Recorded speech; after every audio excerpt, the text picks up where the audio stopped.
जुन्नरमधील घटनेवरून संजय राऊतांनी मिसळीस मुख्यमंत्र्यांवर आता निशाणा साधलेला आहे। कायदा सुव्यवस्थेवर अमृता वहिनींनी बोललं पाहिजे असं राऊतांनी म्हटलं।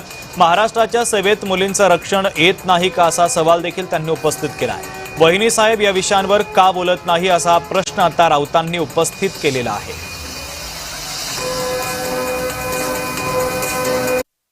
लहान मुलींवरती हे नरभक्षक आणि नरराक्षस अत्याचार करून त्यांच्या हत्या करतायत। हा कायदा आणि सुव्यवस्थेचा विषय आहे। याविषयी सुद्धा वहिनी साहेबांनी बोलायला पाहिजे। किंवा महाराष्ट्राची जी सेवा सुरू आहे देवेंद्रजीकडून, त्या सेवेमध्ये या लहान मुलींचं रक्षण येत नाही का?